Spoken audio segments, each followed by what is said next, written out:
Live. Everywhere. On netrootsradio.com.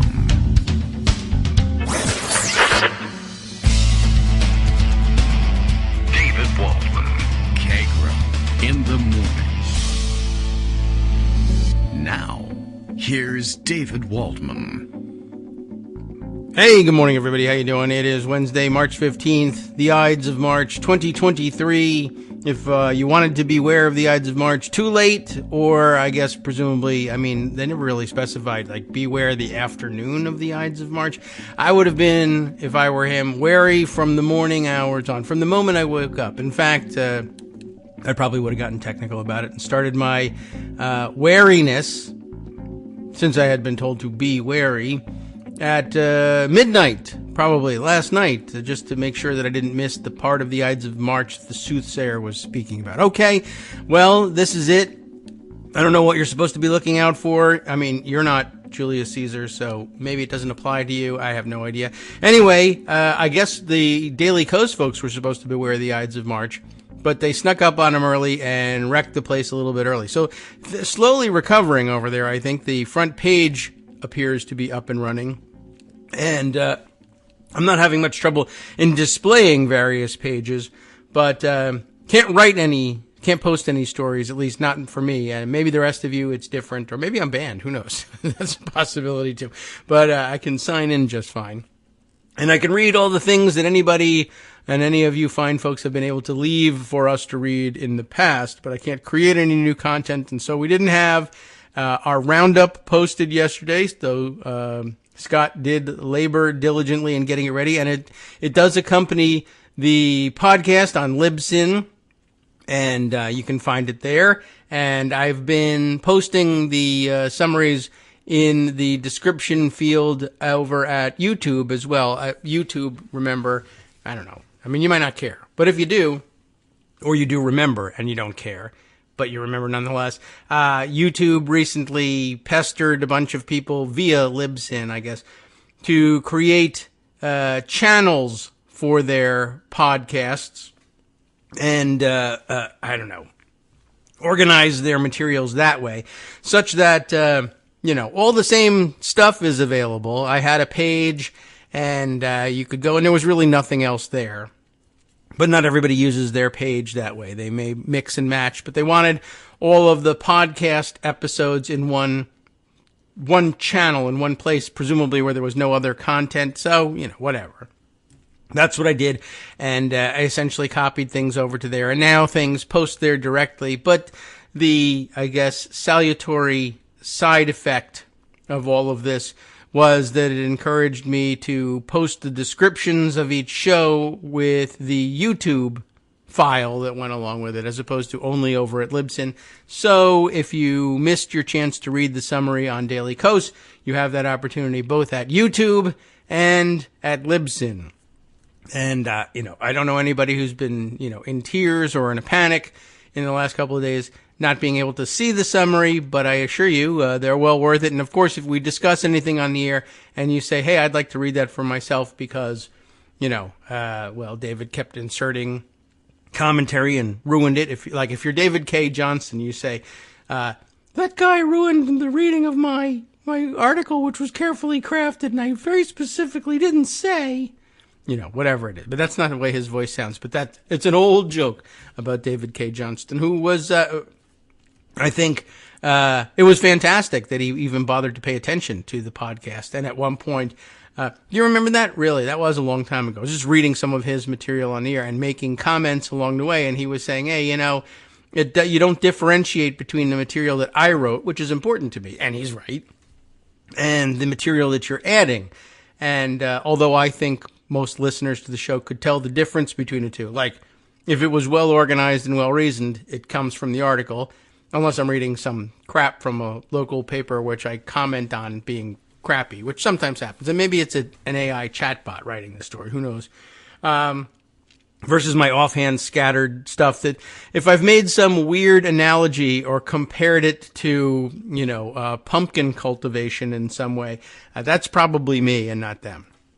Anyway, so they're slowly making their way back.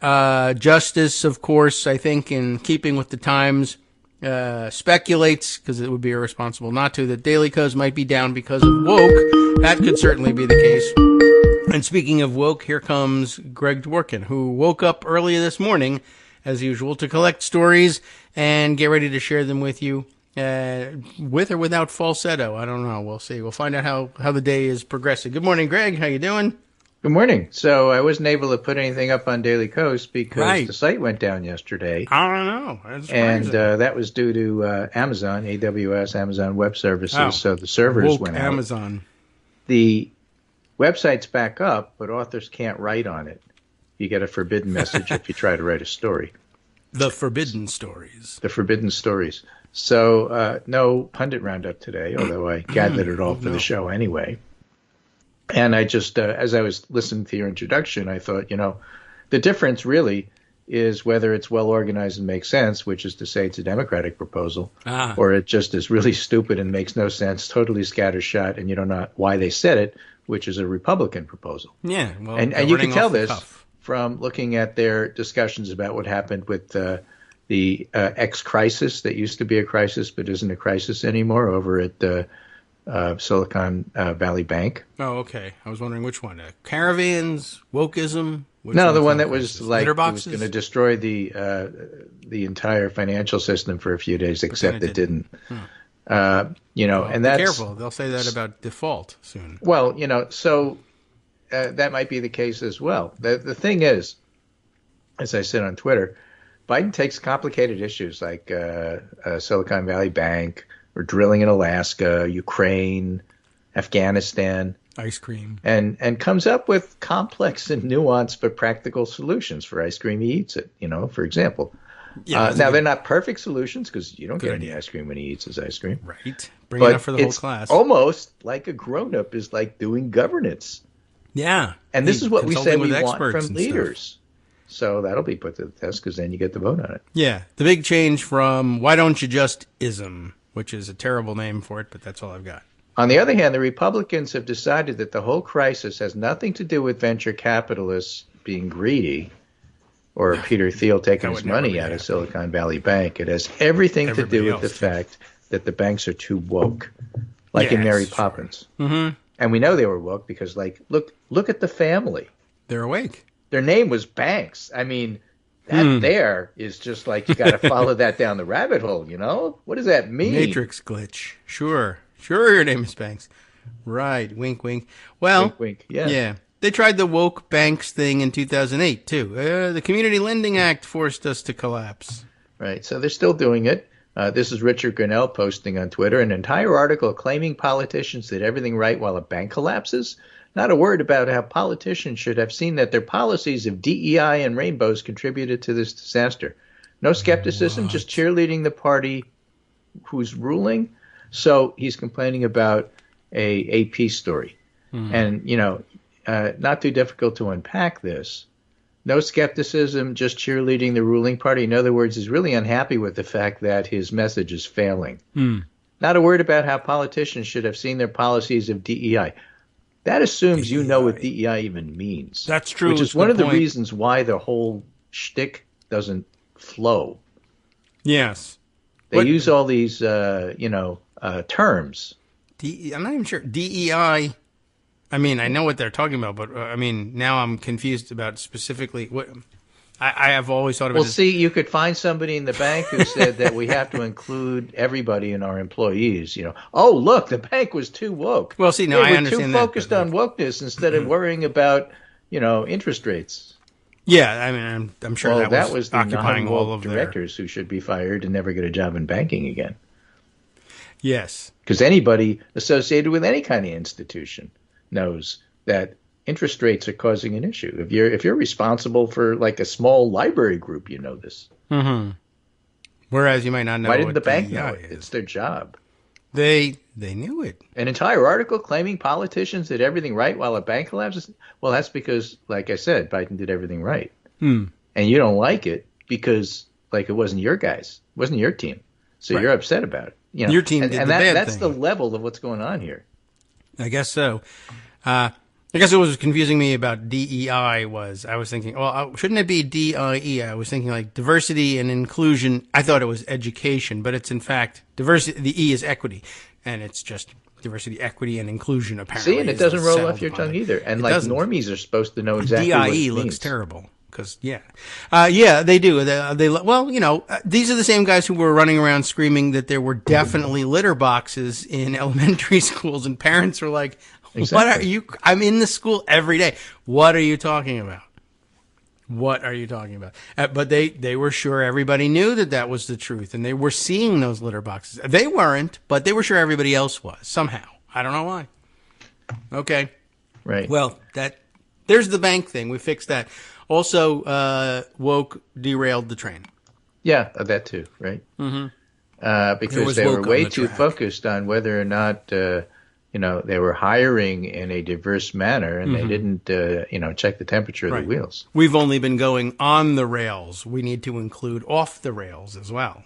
Yeah, pretty much. That was the decision. So let's give you a sampling of the bank stuff, because it is interesting. This is after days of panic, New York Times. After days of panic, bank executives can breathe again, because really the important thing is how bank executives feel. Mm-hmm. DOP, by the way, days of panic. Yeah, now they look out for that. They can wake up. They can be woke. Regional bank leaders offer jittery customers everything from a personal cell phone number. Like one bank executive gave it to 80,000 depositors and said, "Call me if you have an issue." It wasn't his. Just no, his own personal phone. Oh, okay. 867 like 5. a few people called them and said, "I know I read that your bank is okay, but I want you to personally reassure me that I shouldn't pull my money out." Press 1 if you want to hear that you shouldn't pull your money out. To a video chat with Mitt Romney. I mean, there are some banks in Utah. Okay. These mid-sized banks that were potentially in trouble. One was called Zions. Ooh. And Zionists. Let's just say it had close association with the Mormon Church. Because Zion. Well, the founder was associated with the Mormon Church. Sure, of course. Of the bank. Yeah. I mean, I would have guessed that. It's Utah. Yeah. So, you do what you can in order to reassure your customers. They figured basically after a couple of days, put you to sleep. The bank stocks dropped. And then, of course, this being cutthroat capitalism, some of the big funds said, "Hey, the banks are cheap. Why don't we just buy up the banks?" Yeah. Ben, I mean, to me, that works. I guess you're already in the banking stocks business. Went back up again. Okay. And, that's how people get reassured. Yes. Well, that kind of works. I mean, I guess if you see a solvent bank say, "I'll buy this other bank," the chances that they would buy a bank that would also tank their bank because it was insolvent are tank the pretty bank. Low. Yeah. That's a great, bumper sticker. Anyway. Bumper sticker that doesn't mean anything, but, it's short and sweet, and they love bumper stickers on the other side. Angry about something? There you go. This is a nice piece by Noah Opinion. Noah yes. Smith. Noah Opinion. Mm-hmm. SVB and the Feds. Charting a course between inflation and bank failures. And there's a lot that you can write about it. But basically, the Feds guaranteed all the deposits at Silicon Valley Bank and Signature Bank. More on that if you're interested. But the Signature Bank is an interesting one. That's the one that Barney Frank's associated with as being governor. And that's the one that was, lending to all of the rich people like Trump's golf courses. Yeah, crypto. Signature Bank was involved in crypto, and it was guaranteed by New York State. But the Feds guaranteed all the deposits of Silicon and Signature Bank with something called a Deposit Insurance Fund, DIF. And that basically means taxpayers are off the hook and they don't have to pay for it. And therefore, technically, in Biden's mind, it's not a bailout because all the articles say everybody in Washington is afraid of calling it a bailout because of what happened in 2008, even though this is nothing like what happened in 2008 because, people are stupid. Well, yeah, I don't know. I mean, I guess it's a little – it should be at least stressed that this is routine. We built the FDIC to do this, and then this happened. But here's the FDIC problem. said, Remember I told you about that New York Times story about the bank managers are breathing easier again. What is not stupid is the whole concept that 2008 was looked upon as regular people fail and die, but the banks are bailed out. Yes. The big guys win, you lose. That's what they're trying to avoid. And that's totally understandable. Well, yeah, sure. Especially with Silicon Valley Bank, because, it's venture capitalists and jerks. Yeah. Yes. And libertarian jerks who, suddenly need the government again. Right. People like David Sachs, who Elon Musk brought in to help run Twitter, which tells you everything you need to know about David Sachs. He was the one that was whining and complaining that the government wasn't bailing him out, but don't call it a bailout over the weekend. So he got what he wanted. And he says, of course, and the whole problem, of course, you think I should thank Joe Biden for bailing us out, but in fact, they caused it. Their bad policies made interest rates go up, and that caused everything. And it's not our responsibility to know what's going on and run the business and, anticipate that higher interest rates are coming, because, who could have seen that coming? But he didn't cause saving you? And adjust, but he didn't cause saving us. Right, okay. I mean, he said that, and, it was like, okay, I totally understand why nobody wants to bail out that damn bank. Yeah, that's true. I mean, what a rotten bunch of customers. Right. But nonetheless, there are regular people who work for those folks. There are regular people who work for Twitter. And if Twitter goes under, regular people do suffer, even if Elon Musk does.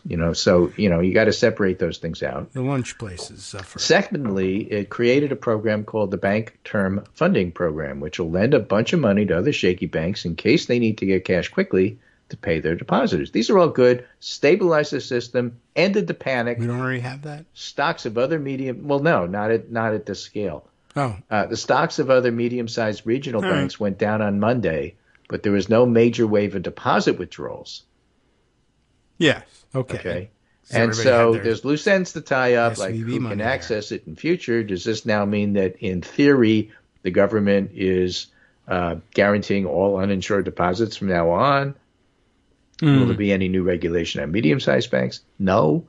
Why? Because there's a Democratic Senate and a Republican House. You may read or hear that Katie Porter and Elizabeth Warren are introducing new legislation. Who cares? There's a Republican House. It's not going anywhere. We're wasting time. All performative. And this far out away from the election, I'm not so into performative. Okay. Right? If you want to put a marker down, fine. That's okay. You can do that. I mean, you're not going to stop them. They did it. But they did it. But, or they will do it. But don't get too carried away. All right. So then don't stop them. But they won't let you. And all right. I mean, you want to say things. This is their issue. They'll speak up on it. And Republicans won't let them fix anything. I'd rather read what Katie Porter and Elizabeth Warren have to say about it than listen to what Republicans say about it. It's all Biden's fault. And besides, it's woke. But on the other hand, if you want to get a message out, do the woke thing. It plays terribly everywhere except in your primaries. We'll get to that. But if you want to live in that bubble, knock yourself out. Here's your anchor. Okay. Go swimming. What will be the long-term effects of this episode on the relationship between the U.S. government and the VC startup industry? Well, they're already antagonizing the Biden administration, that's for sure. So they don't have any friends. Everybody hates them. And, they hate it when people point out everybody hates them. For some reason, they hate that. Oh, well. Everybody hates me, and I hate when everybody hates me. But they do. It's because you're jerks, and you just don't get it. They run out of... So we'll see what happens. And those are all important questions. But this piece isn't about any of that. Oh. This piece is about what's the Fed going to do, because the banks were indeed in danger because interest rates went up. So what's the Fed going to do? Right. And it makes an interesting case that rising interest rates created problems to the banks. It's one of the fallouts of trying to control inflation by raising rates. You'd like to slow things down, but one of the things you slow down are industries that you didn't foresee were going to get hit as hard as they did. And interestingly, whereas the Fed is trying to use raising interest rates in order to slow the economy down, the end result may be that the economy slows down, not because of the rising interest rates directly or stuff that the Fed does or doesn't do when they have their meetings and they announce stuff, but the fact that they just put the fear of God in all the banks who are going to be a little bit less prone to lend you money, and that's going to slow stuff down. It might, yes. So they may get where they need to be, but not because of the things they did, just the indirect results of the things that they did. And at the same time, all of that's important because it's really important that central banks run under the illusion, and people will understand this analogy if you think about the Supreme Court. The Supreme Court needs to run under the illusion of being impartial. Yes, right. And above politics. They're not. But the illusion that they are is really, really helpful to them. So the illusion that the central bank actually can control things is really important for what the central bank does. Yes, okay, I can understand that. Because if you don't think the central bank has any competence or any ability to affect things like monetary policy, why listen to them? Raise your prices, raise your rates. The hell with them. They can't control inflation. I better get ahead of it. I guess.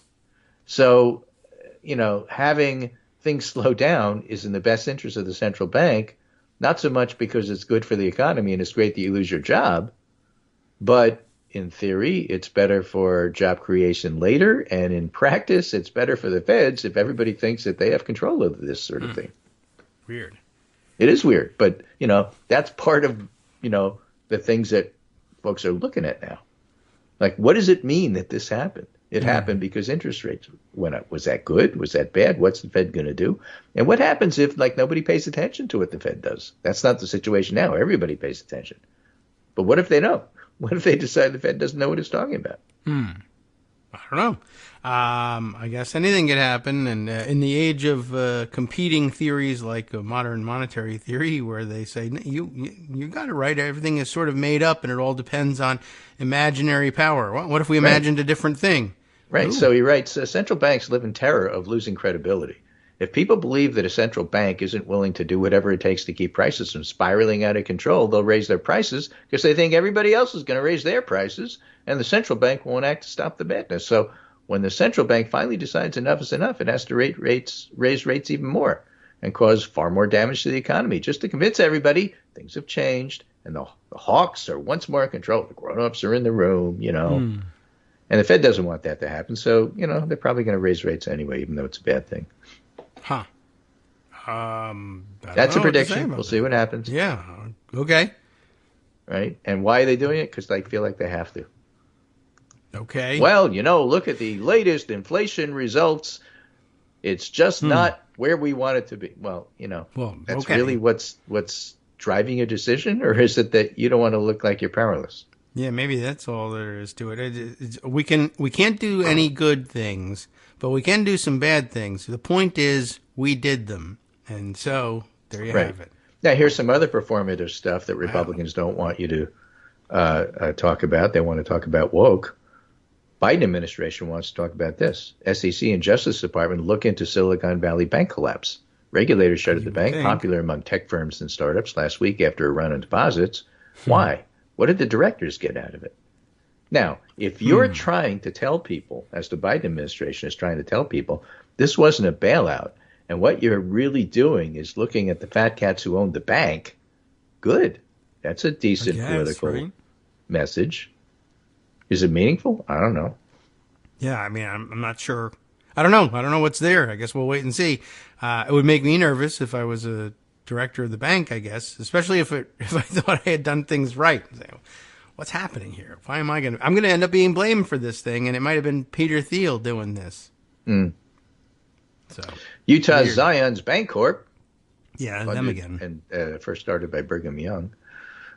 Gained a more modest 4.5% Tuesday. Dallas-based Comerica gained 4%. Charles Schwab is swept into this. San Francisco's First Republic Bank gained 27% Tuesday after tanking 54% on Monday. Tuesday's bounce back, says the Washington Post, allayed fears that Monday's market jitters could spiral into something else. But SVB seems to be singular, and Okay. That's why Washington Post is specifically looking at, did you sell stock just before it crashed? Did you know that but didn't tell anybody, et cetera, et cetera, et cetera? Yeah, you'll always want to see that. Yeah, you do. Okay. Editorial board, John Storr writing, asked the question, how come rich depositors get help but student loan debtors? That's a no, you can't do that. Well, the Silicon Valley Bank fiasco reveals who counts in America.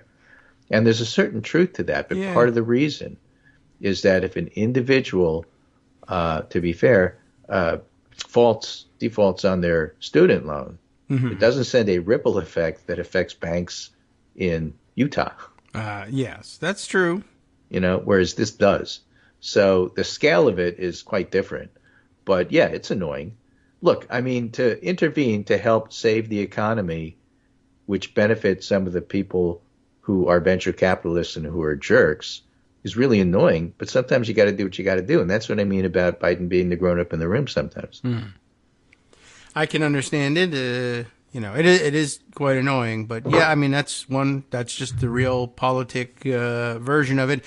If you default on your student loan debt, sucks for you. If the banks fail, could suck for everybody. Right. And after the break, we'll talk a little bit about what's going on in Alaska. Not quite fair, but still. There's a bunch of not quite fair stuff. This is Dave Weigel to finish off on the banks. What the Silicon Valley Bank blow-up tells us about politics in 2023. Basically, everybody has already retreated to their messaging. Democrats will say it's because of deregulation. Republicans will say because the banks are woke. Democrats have the better argument here, so I think it'll work better for them. Yeah. All right. Well, that's true. But that's where things are. So everything's going to be anti-woke asset managers. The woke banks. I don't think so. I really don't.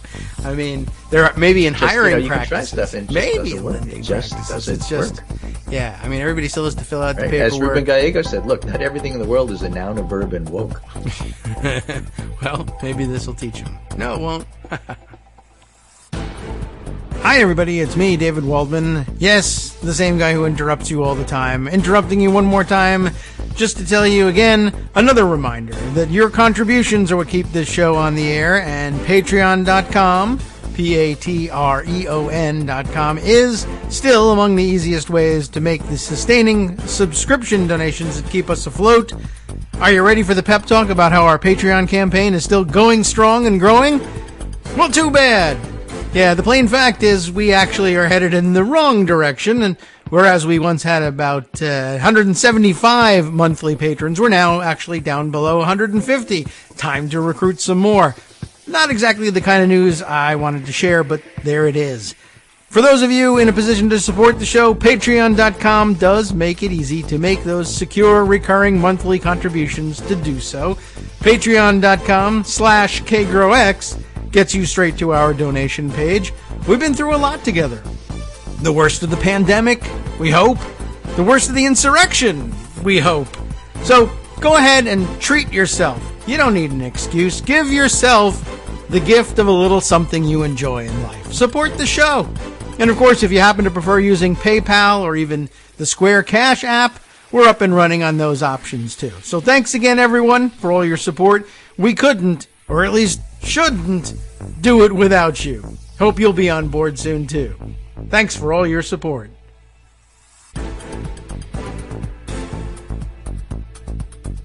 All right, welcome back now to the Kagro in the Morning Show here on Netroots Radio. We continue with our morning hour here with Greg Dworkin. Well, let's see. Are we still on the banks? We can be. No, there's a lot of banking. With the banks. Just an interesting twist of politics here.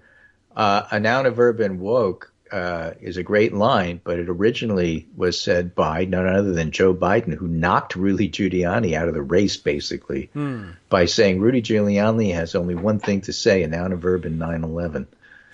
And, that was so true. His campaign and his head, his brain, were so empty. Yeah. That just captured everything. Yeah, that was it for the presidential race, and then he just became a lunatic, and then melted down until his brains ran down the side of his face at Four Seasons Lawn Care. I mean, imagine being pummeled like that. Well, one line, and that was the end. Wow. Right. All right, Dark Brandon, all the way back in 2007. Who knew? Right. So let's talk a little bit, because it's also in Biden's because it's a radio show purview. Yes. That he's responsible for.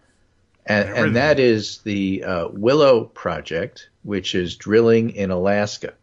Oh. Biden got heavily lobbied. Okay. Right? By Willow. By various and sundry people who are a little bit surprising, maybe, but not so surprising. I mean, Lisa Murkowski certainly was big on you owe me some favors. Okay. But Mary Peltola, pro-fish, also wants this project to happen. Huh. And she said, I'm very pro-environment and pro-native and pro-Alaska's North Slope and pro-natives on Alaska's North Slope. And if we take, her argument goes, if we take the helm and direct the projects, it's going to be much better than the reality of, this is the argument she made, and Murkowski made as well, it's going to be much better than the fact that Trump had already promised these leases to the oil companies, and they have much greater legal standing than we do because they have those leases signed. And if we go to court to try to stop them, we're going to lose, and then we can't direct anything. So if we direct it ourselves in some limited fashion or do this or something or have some control over this, it's better for Alaska and the environment than to just try to fight it and lose, which is what's going to happen because they have the legal high ground and we don't. That was their argument. Wow. Well, that's an argument for Democrats, all right. Holy moly. No Republican would sit through that. Of course. But, what do you do when, in fact, it's true? Yeah, I could see it where it's convincing sounding. I mean, I really know nothing about the project. It was brand new to me entirely. But, okay, I could see where that could happen. Would a Republican administration perhaps or a unfavorable court decision make all hell break loose? Probably. So your position is if you... your position's going to be it's moderate Ted it fault. Going forward. Right? It's whose fault? The Interior Secretary who did it, not me. Oh, okay. I mean, that's what you do. Speaking to reporters on Monday, Republican Senators Murkowski and Sullivan and Democratic Representative Mary Peltola said they waged a multi-pronged pressure campaign during the meeting with Biden. We tag-team it well, Sullivan said. There was no issue we didn't press on. And Peltola told the president she believed Willow was an example of a managed, just transition from fossil fuel to clean energy, and it would benefit impoverished communities in Alaska's North Slope. All right. And of all the arguments they made, Murkowski said the one that could have had the most impact was the one that ConocoPhillips had existing leases in the area, presenting thorny legal challenges for the administration. There was no way around the fact that these are valid leases, and they have valid rights. And the administration was going to have to back reality whether they wanted to or not, and that's what we told them. I can buy into that. I mean, I don't know if I'm happy. I don't know. No, I don't know anything about it. I'm not happy about it, but I'm just saying. I don't know. Maybe I am. So, what's again, Willow? you're president, you're in charge, you're a grown-up. Yeah. You're going to have to deal with this. This is the way the courts are going to work. We did sign it. I mean, unless you're going to go to court and say they were issued by the Trump administration and Trump cheated to become president and he's not valid and I can prove it in Italian satellites, I don't know how. Right. The administration felt its hands were tied. Two government sources told CNN. The Biden administration determined that legally courts wouldn't have allowed them to fully reject or drastically reduce the project. And if they had pursued those options, they would have lost plus had to pay fines. Yeah, not so great. Right. So that's what happened. Okay. Now, what will happen is that the environmental groups and individuals and individual groups that's standing will mount legal challenges and try to slow it down. But yeah, they won't be able to attack the underlying lease, but they might be able to work around the margins and make things perhaps safer or less damaging. I don't know. Maybe, possibly. Yeah, I mean, it's worth a try. That's your job. Now, what are the politics of all of this? The Republicans were trying to run on the White House, and the Democrats don't care at all about energy. They want your gas prices to go up. Obviously, this helps the White House in this. That's not why they did it. I think they did it for the legal issues. But Politico is already writing about the fact that the air has been taken out of the Republican balloon with this decision because it just doesn't fit their whole narrative of, trying to get stuff passed that's going to get oil out of American ground into your tank. Now, whether they can actually pass that stuff in the House is unclear, but they have a better chance of passing that, whether it goes anywhere in the Senate or not, as a messaging bill. They have a better chance of passing that than actually passing, for example, a budget, because nobody in the Republican Party agrees about what that budget should be. No. And some of the stuff that they've already come out with, which is to cut everything, cut Medicare, cut Medicaid, cut everything except the military, is not flying right now, even amongst Republicans. So he's got an issue. The only group that's released budget specifics is the House Freedom Caucus. They want to axe Biden's $400 billion student loan forgiveness program, holding non-defense discretionary spending below current levels, and recouping money from the IRS and climate programs. And already the White House is salivating over these House Freedom Caucus ideas, daring the larger GOP conference to adopt them. And, of course, they don't have to adopt them for Biden to say Republicans are proposing it. He did that at the State of the Union, and guess what, folks? It worked beautifully. Boy, were they upset about that. And it was true. And then it turned out to be true, which was even better. But it worked even before that. Yeah. Before you knew it was true, it was working. That's how good it was. Well, all right. That seems interesting. I guess it will probably take the wind out of their sails, although I don't put it past Republicans to just simply say, Biden's screwing up energy anyway, and the fact that you have to pay for gas at all. They were absolutely serving champagne over the fact that the Biden administration was willing to overturn D.C. home rule on something, as if anybody outside of Washington cares. Well, which they don't. The rest of the country doesn't. But the one inside. We won. You won what? Who cares? All right. Too bad for, home rule, but. Well, it'd be nice if D.C. were a state, but it's not. It'd be nice if D.C. politicians who are sitting in the House, and this is one of those weird House things that you know about and I don't, that people from certain areas, territories, protectorates, whatever you call them, get to propose bills, but you don't get to vote on your own bill. Right. There's 6 or 7 members in the House, something like that can do that. Do this thing. Like Eleanor, Eleanor Holmes Norton, right? Yeah, all the delegates. They and can the propose it. Commissioner They're members of the House. Rico. They can propose stuff, but they can't vote on it. Right. Unless sometimes Democrats, when they're in charge, let them vote in, we've done this before, in the committee of the whole House. But yeah, still without statehood, they don't have any constitutional right to vote as members of the House of Representatives sitting as the House. It's weird, and it's no. So this thing on D.C. home rule and the crime bill. Let's just say it matters, but it wasn't the culminating point in this battle. Okay. Right. Was that the term we learned the other day? Yeah. Culminating point. Yeah, cool. Good idea. Cleverly. Yeah. Very well done. All right. So, Caitlin Collins covering the new CNN poll out. Among potential GOP primary electorate, Trump is first choice, 40%, and DeSantis is second, 36%.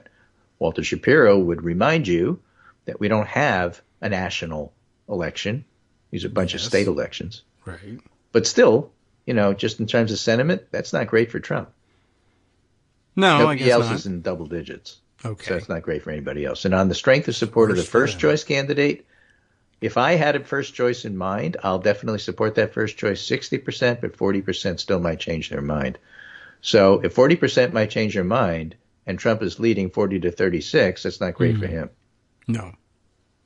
But interestingly, what's good for Democrats is that most Republicans care more about picking a GOP nominee who agrees with them than one who could beat Biden. Okay. Which is good for DeSantis. I guess that's true. In other words, they're not going to go. They just assume with a Nikki Haley. They're not going to go with a Larry Hogan. They're not going to go with Chris Sununu. I mean, all these poseurs who are pretending that the Republican Party is your father's Republican Party are doomed. That's not what the electorate wants. That's true. They won't get past the primaries. And then, I think it's a pretty good question, even if you wanted to look past the primaries and say, well, all right, let's look at the question of who can beat Biden. Some of these people are just kind of nobodies. They might think they can win the normie vote, but and people will show up for a Republican when it's just down to two, one Democrat, one Republican. But the idea of people being out there like, yeah, Nikki Haley, can't wait. No, right. I don't think so. So our friend Bill in Portland, Maine, had a tweet this morning. Scott Walker, nobody could be a worse Republican presidential candidate than me. Ron DeSantis, hold my beer and my thigh food. That's how we refer to it. Right, yeah. Yes, thigh. yes. It's, and if you didn't pronounce it From the way I Thailand. wanted to, I wasn't going to finish the date with you. Yeah. Plus, also, he'll revoke your liquor license now as governor. So Simon Rosenberg is collecting what he calls, quote, some resources on DeSantis' bumbling start to his presidential run. New polling shows he's way out of the mainstream on stuff that matters, and he's already having performance issues. A slew of polls show his core positions deeply unpopular, even in Florida, where he is popular. Big problem for the general. His comical response to SVB, and now he takes Putin's side in Ukraine, gets denounced by Republican senators, which is true.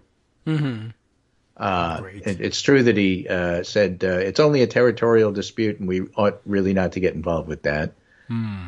And Republican senators really did push back on DeSantis. Again, you remember this from your days in the House.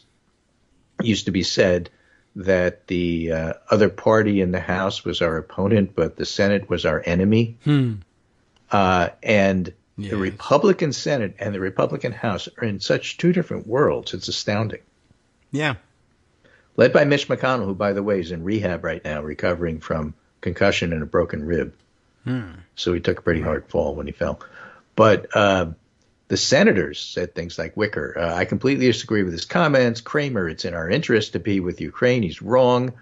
Lindsey Graham, this is a war of aggression. Marco Rubio, he doesn't deal with foreign policy every day. John Thune said no. No. Just no. What? No. Where am I? No. Yeah. All right. Well, I have different views on that than he does. Okay. Makes sense. They're a vital interest. We're basically protecting NATO. John Kennedy. That, huh? I've looked at it as self-preservation. So none of them agree with him. And then there's another piece about how when he was in the House, everybody hated him, but they love what he's doing now. I mean, the guy just, this is maybe the best. I was laughing. This is the New York Post.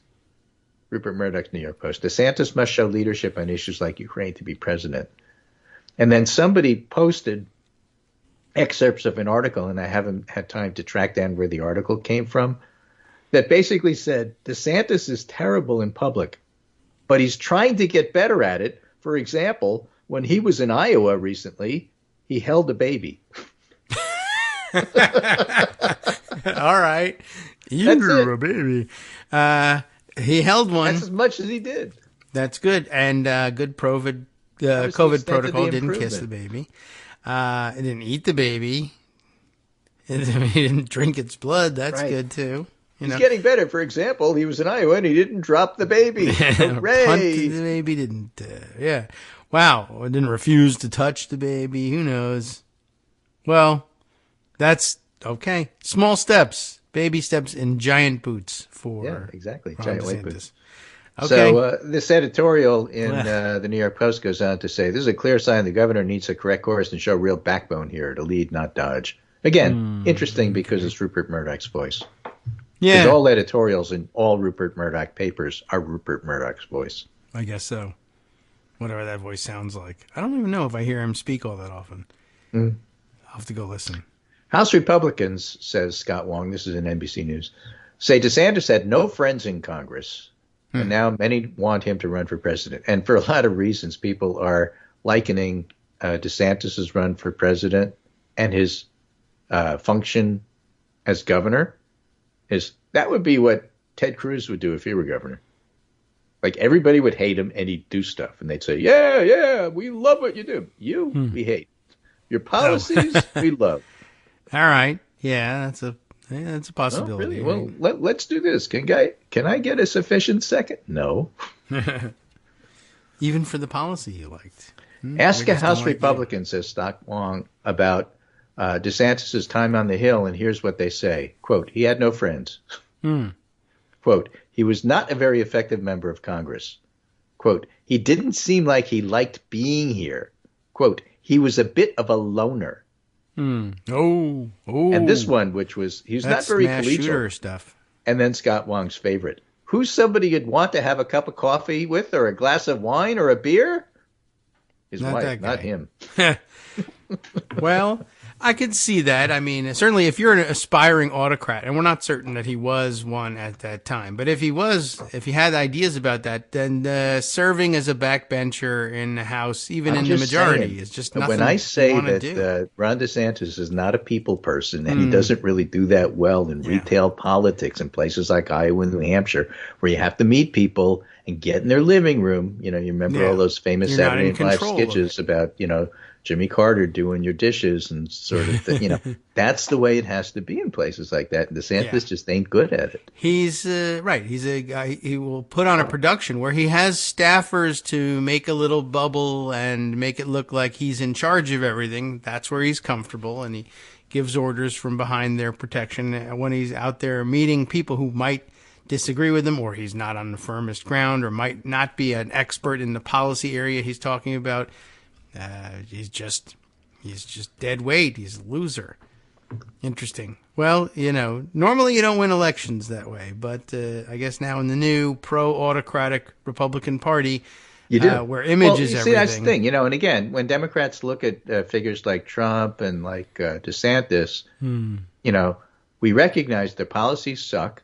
Mm-hmm. We recognize that those policies are popular with a certain segment of the population, but not a huge, broad segment of the population, which gives us some comfort.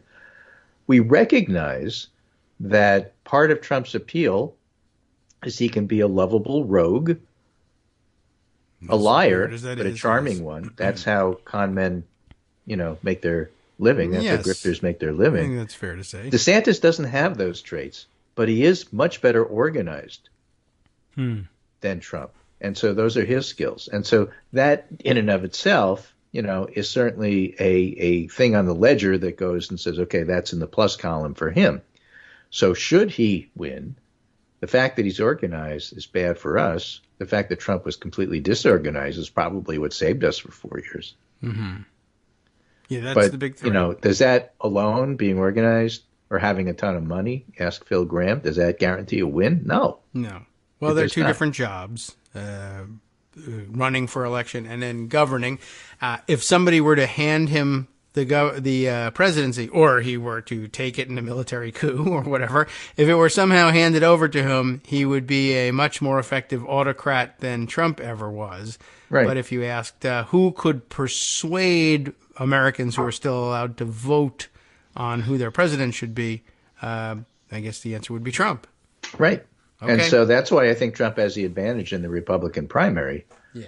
I think DeSantis is showing that Trump is pretty weak relative to where he was in 2016. Mm-hmm. He's not going to take anybody by surprise this time, although he still has the advantage.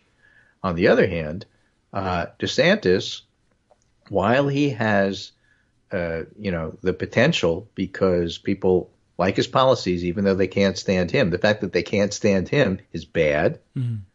And it doesn't necessarily mean that he's going to break out and just run away with it any more than people like Paul Ryan or Scott Walker or other technocrats did, who didn't really have the personality to pull this off. Because you need that something, that oomph, that something else to get you over the top. Yeah. Clinton had it. Obama had it. Bill Clinton. But DeSantis, he don't have it. Yeah. Well, right. And I don't know. Let's see. I'm thinking back in their history. I guess their last nominee, Mitt Romney, it got a little bit of it, maybe. And that's why it wasn't, we didn't get the floor mopped with him. But, yeah, they just don't have. Well, Romney had the way things should be factor to go back to. Let's get past Bush. Let's get back to when the Republican Party was a serious country club venture who paid attention Yeah. to crime in the economy, and let's, return to the way things were, Yeah. when white people ran things. Well, that part was unstated. Yes. Well, Now it's stated. Yeah, that's true. But hey, I mean, he was just a more personable guy, and a more genuine, believe it or not, genuine human being than Ron DeSantis. The parts that he didn't do that well, he was goofy. Low bar, but with binders full of women. Lemonade, which, if you think that that's a terrible thing to say, compare it to, the anti-trans, anti-LGBTQ, anti-human being stuff that DeSantis says. Now we trade it in a minute for, it was poorly stated, but I don't feel that, I'm not a misogynist. I'm not a progressive person on women's issues, but that would take now versus what we have today. So here's Axios writing on this. Ron DeSantis' claim that protecting Ukraine isn't in the vital interest of the U.S. highlights a remarkable divide in the GOP over foreign policy, pitting its top two presidential candidates against the party's more hawkish establishment. Why it matters? The move by DeSantis represents a sharp contrast from most of the past 4 decades, when Republicans typically have subscribed to the Reagan era's peace through strength internationalism. Yeah.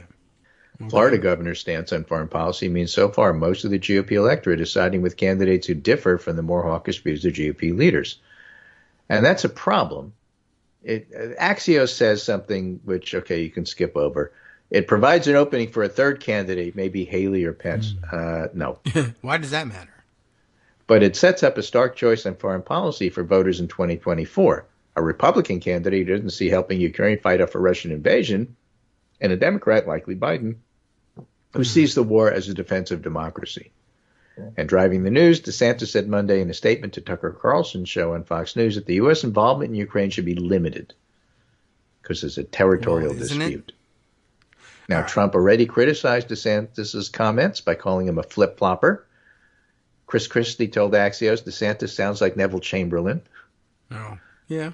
Pence gave a full-throated defense of the American-led alliance with Ukraine. There's no room for Putin apologists in the Republican Party. That's all well and good. But the fact of the matter is that if you're talking about Republican primary voters, they all side with DeSantis on this.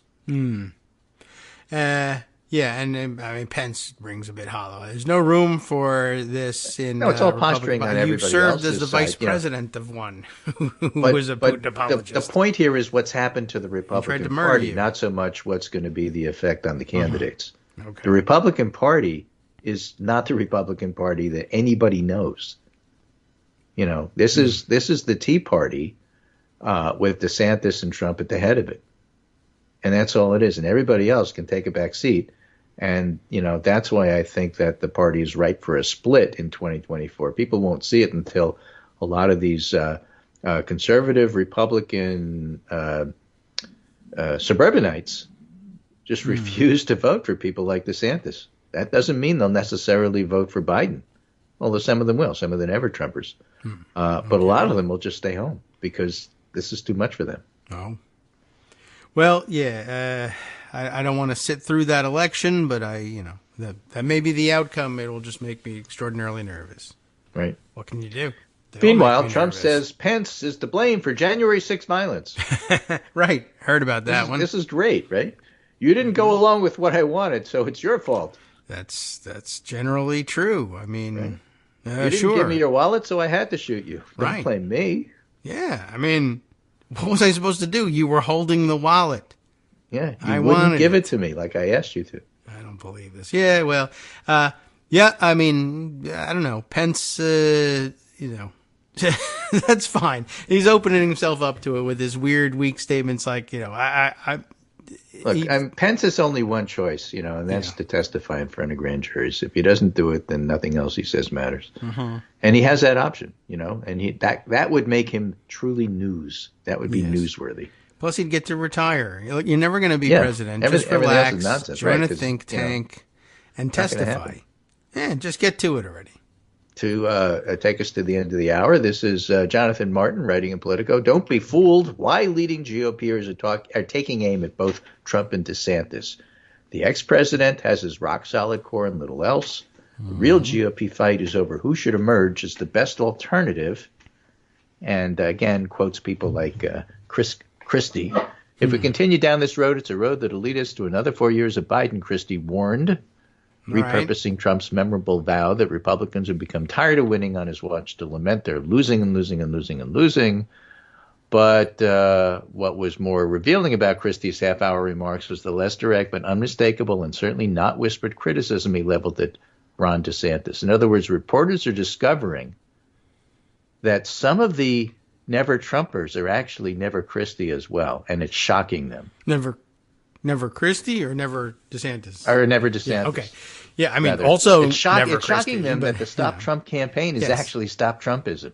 Because that's what the Never Trumpers said, and they didn't believe it. All right. Well, it's I agree that it was always difficult to believe some of those people who are, in fact, Never Trumpers. But, okay, I think it's time to come around to the fact that they just might be against Trumpism. Yeah, some of them said so, and some of them, in fact, are there. All right, unless they find some way to profit from Trumpism, which I hope they never do. Right. Now, there's people like Chip Roy who are totally behind DeSantis. And then there's people like Pence and Nikki Haley and Pompeo who are not necessarily fully behind DeSantis because, like, they're running themselves. Yeah, okay. And so, like, there's three people right there in the Republican Party who may, be in the Never Trumper side. Maybe. Or Never Trumpism. Anyway. Maybe. For a while. Not clear. Yeah, then when they nominate a Trumpist, they'll be pro-Trumpism. Then you have people like Peter Meyer and others in the Republican Party who basically say, I'm against all of this. This is terrible. Look what he did. We ought to impeach him. Well, would you vote for him if he's a nominee? Well, of course. Yeah, but then I should impeach him after that. Yeah, we'll impeach him again. Sense. But, what the heck? It's my party. Of course we have to. Can't impeach him if you don't vote for him the first time. Yeah, I got you there. Run rings about you logically. There you go. Well, okay. All right. Things are weird and woke, I guess. And while he said he's not likely to endorse DeSantis, Mick Mulvaney urged the other Republicans to keep their fire on the former president. You got to beat Trump. And in order to beat Trump, you have to beat Trump. So do that first.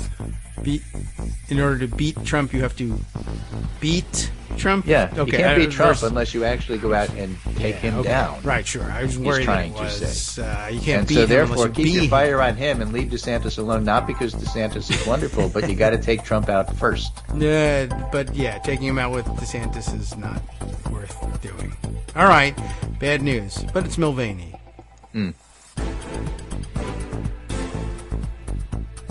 All right, welcome back now to the Kagro in the Morning Show here on Net Roots Radio. Just briefly forgetting where I was and saying, all right, well, just trace memory, I guess, bringing me back. I don't know, start talking, and I think this is the show that we're doing here. Okay. So that was the end of the segment. Believe it or not, we made it through the hour with Greg, and ordinarily we would have promised you that he'll be back tomorrow, which he will be. We just ran out of time to say so.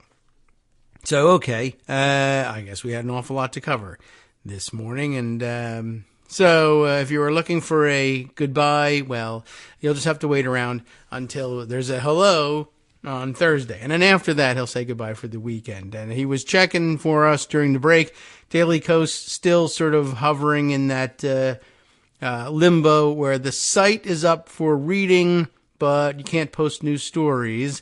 And I guess that's why everything on the front page is, I hadn't really noticed. I didn't take a look. But he tells me everything is still from the 14th or earlier before they started to encounter the problem. So they're still tracking this stuff down. And I guess this is their way of bewaring the Ides of March. If we never flip the calendar over to the Ides of March, we can still be preparing for wariness, I guess, beforehand. All right. They're good stories, too, and they ought to be read, and some of them perhaps we will share. Let's dive into Pocket, see what I put aside for sharing with you today. By way of an update, we mentioned this story, I think, when we first learned about it, probably a week or so into the action. But by way of update, the Associated Press tells us that Nebraska lawmaker, and remember, Nebraska's legislature is unicameral, but that Nebraska lawmaker, Senator Kavanaugh, Michaela Kavanaugh. If the name doesn't ring a bell, she's the one who basically said, listen, if the legislature here, if Republicans continue to try to spend their whole legislative session attacking LGBTQ people, trying to pass one of these stupid anti-drag bills, pretending that woke is a problem everywhere, litter boxes, etc., I'm just going to filibuster every single bill there is. And in a unicameral legislature, I guess that's even a bigger threat. And it's quite remarkable. And now, just by way of checking in, AP tells us that Nebraska lawmaker Kavanaugh is 3 weeks into the filibuster, her filibuster over the trans bill. So, okay. And just to give you the write-up recap, it was a mundane, unanimously supported bill on liquor taxation that saw State Senator Michaela Kavanaugh take to the mic on the Nebraska legislature floor last week. She offered her support, then spent the next 3 days discussing everything but the bill, including her favorite Girl Scout cookies, Omaha's best donuts, and quite honestly, that would probably be a more informative talk than most of what was going on. I'd watch if they have a Nebraska C-SPAN. I'd like to know where the best donuts in Omaha are. I mean, I have no plans to go to Omaha, but I might if I heard anything good about the donuts there. And, of course, what else did she speak about? The plot of the animated movie Madagascar. That's also a welcome topic for those who like to move it, or whatever else you might take away from that film. She also spent that time railing against an unrelated bill that would outlaw gender-affirming therapies for those 18 and younger. It was the advancement of that bill out of committee that led Kavanaugh to promise 3 weeks ago to filibuster every bill that comes before the legislature this year, even the ones she supports.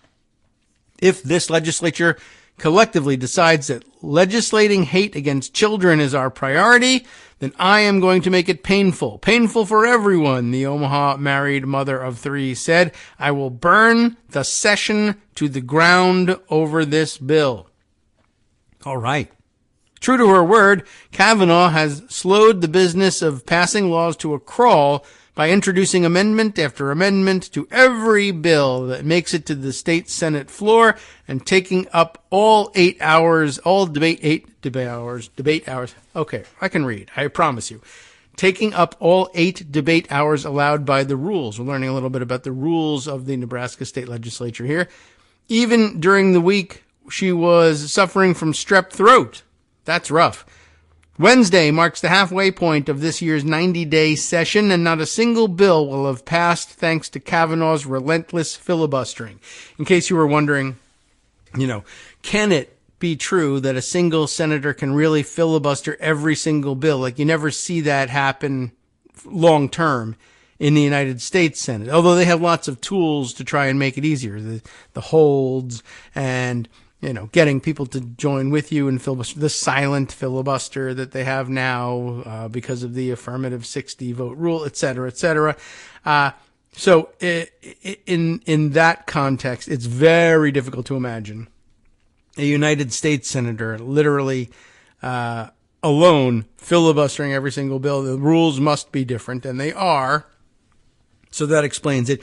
One, of course, there's no, time limitation on the session of the legislature on the federal level, except for the 2-year Congress thing. I mean, you have to stand for election again, but they don't do things the way a lot of state legislatures do this way. They're going to do one session of the legislature. They're not in session year round. They just say there's a 90-day period where we all have to go to the Capitol and stay there during the week. You can go home if you want during the weekends, but we're going to do all of our legislating in this 90-day period. A lot of states are like that. Some states do, meet year round, or they have 120 days, or they 60 days, whatever. But weird and different rules in each state. But they're 90 days, so you only have to make it through that. And you don't have to, filibuster every day, everything for 2 years straight. So that's fine. That helps. And then, of course, all bills, I guess, get 8 hours of debate, maybe. I don't know whether that's what you would glean from this writing. I don't know whether that's an accurate reflection of the rules. But at any rate, that's pretty interesting. So eating up all of the 8 hours of debate on every bill for 90 days is no mean feat. So let's see. Where are we in this story? Clerk of the Legislature Brandon Metzler said a delay like this has happened only a couple of times in the past 10 years. But what is really uncommon is the lack of bills that have advanced, Metzler said. Usually we're a lot further along the line than we're seeing now. I guess maybe he's saying it usually takes until later in the session for some bill to draw such remarkable ire from one or another of the senators that they then promise to filibuster everything. You know, it takes a while for bills to advance and develop to the point where you realize how strongly you oppose them. But this one, right out of the gate, it was pretty obvious what it was about, and opponents were going to be opponents right away. So, and of course, the proponents of this bill were in an awful hurry, as they usually are, to pass such a thing, to capitalize on the MAGA Tea Party outrage movement and get their bill passed as quickly as possible. So the opportunity presented itself earlier than usual, I guess. In fact, only 26 bills have advanced from the first 3 rounds of debate required to pass a bill in Nebraska. That is a weird bunch of rules they have there. There would normally be 2 to 3 times that number by mid-March, Metzler said. In the last 3 weeks since Kavanaugh began her bill blockade, only 3 bills have advanced. The Nebraska bill and another that would ban trans people from using bathrooms and locker rooms or playing on sports teams that don't align with the gender listed on their birth certificates are among roughly 150 bills targeting transgender people that have been introduced in state legislatures this year. Bans on gender-affirming care for minors have already been enacted this year in some Republican-led states, including South Dakota and Utah, and Republican governors in Tennessee and Mississippi are expected to sign similar bans into law, and Arkansas and Alabama have bans that were temporarily blocked by federal judges. Kavanaugh's effort has drawn the gratitude of the LGBTQ community, said Abby Swatsworth, executive director of LGBTQ advocacy group Out Nebraska. The organization has been encouraging members and others to inundate state lawmakers with calls and emails to support Kavanaugh's effort and oppose bills targeting transgender people. We see it as a really heroic effort. There we are. We really see it as a heroic effort, Swatsworth said of the filibuster. It is extremely meaningful when an ally does more than pay lip service to allyship. She is really leading this charge. Both Kavanaugh and the conservative Omaha lawmaker who introduced the trans bill, State Senator Kathleen Kauth, K-A-U-T-H, no idea about the pronunciation there, said they're seeking to protect children. But in different ways, you see. Kavanaugh cited a 2021 survey by the Trevor Project, a nonprofit focused on suicide prevention efforts among LGBTQ youth, that found that 58% of transgender and non-binary youth in Nebraska seriously considered suicide in the previous year, and more than 1 in 5 reported that they had attempted it. This is a bill that attacks trans children, Kavanaugh said. It is legislating hate. It is legislating meanness. The children of Nebraska deserve to have somebody stand up and fight for them. Kauth, or Koth, or however she pronounced it, said she's trying to protect children from undertaking gender-affirming treatments that they might regret later as adults.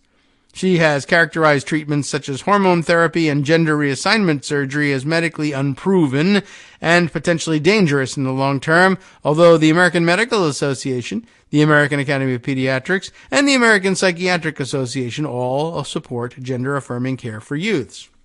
But who cares? Kathleen says maybe that's all wrong and there's no science. Kavanaugh and other lawmakers who support her filibuster effort don't want to acknowledge the support I have for this bill, Kauth said. Well, they are acknowledging it. They're trying to block it. We should be allowed to debate this, she said. What this is doing is taking the ball and going home. Yeah, that's the rules. Sorry. Nebraska's unique single-chamber legislature is officially nonpartisan, but it is dominated by members who are registered Republicans. Although bills can win approval with a simple majority in the 49-seat body, it takes 33 votes to overcome a filibuster. That's pretty remarkable, actually. The legislature is currently made up of 32 registered Republicans and 17 registered Democrats, but the slim margin means that the defection of a single Democrat could allow Republicans to pass whatever laws they want. Democrats have had some success in using filibusters, which burn valuable time from the session, delay votes on other issues, and force lawmakers to work longer days. Last year, conservative lawmakers were unable to overcome Democratic filibusters to pass an abortion ban or a law that would have allowed people to carry concealed guns without a permit. Kavanaugh said she's taken a page from the playbook of Ernie Chambers, a left-leaning former legislator from Omaha who was the longest-serving lawmaker in state history. He mastered the use of the filibuster to try to tank bills he opposed and force support for bills he backed. But I'm not aware of anyone carrying out a filibuster to this extent, Kavanaugh said. I know it's frustrating. It's frustrating for me. But there is a way to put an end to it. Just put a stop to this hateful bill. Chambers praised Kavanaugh's perseverance. I guess he's still around to do that. Is that interesting? Praised her perseverance, gumption, and stamina to fight as hard as she can using the rules to stand up for the marginalized, adding, I would be right there fighting with her if I was still there. Speaker John Arch has taken steps to try to speed up the process, such as sometimes scheduling the legislature to work through lunch. Ooh, wow. To tick off another hour on the debate clock. And he noted that the legislature will soon be moving to all-day debate once committee hearings on bills come to an end later this month. But even with frustration growing over the hobbled process, the Republican speaker defended Kavanaugh's use of the filibuster. The rules allow her to do this, and those rules are there to protect the voice of the minority, Arch said. We may find that we're passing fewer bills, but the bills we do pass will be bigger bills we care about.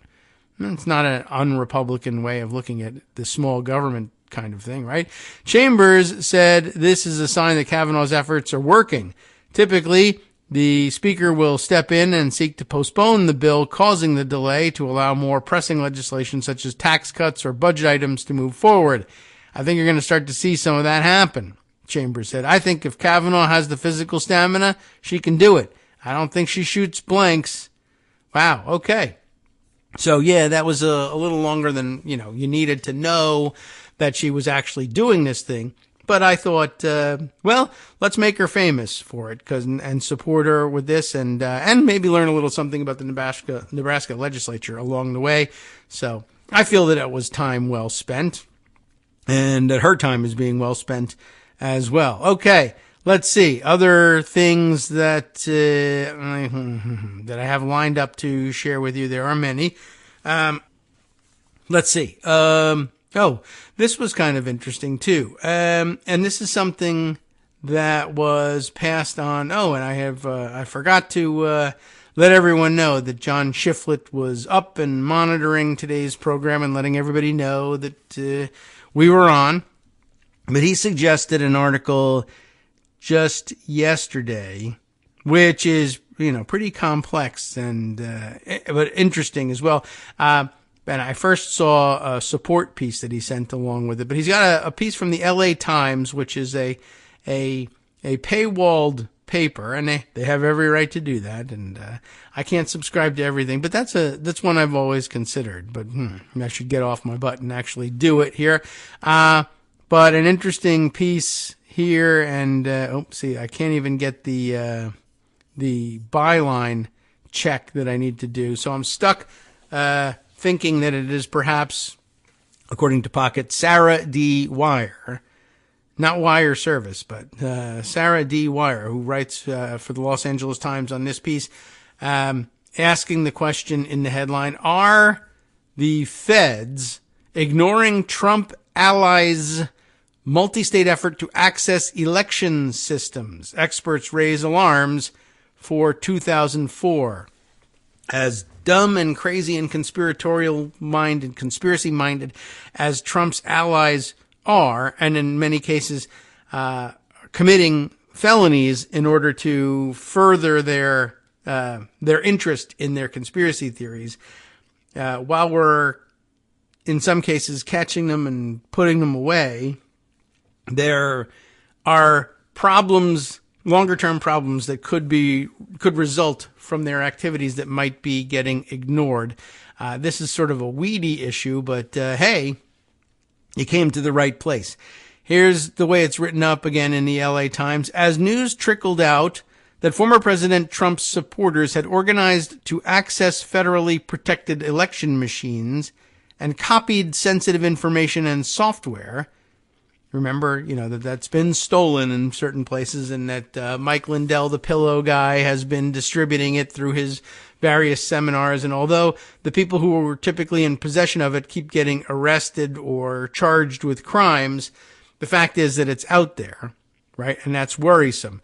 And when news trickled out about that, election expert Susan Greenhalgh, I'm guessing it's Green, G-R-E-E-N, as you might expect, H-A-L-G-H. Susan Greenhalgh, maybe, waited for the FBI or Justice Department leaders to announce an investigation.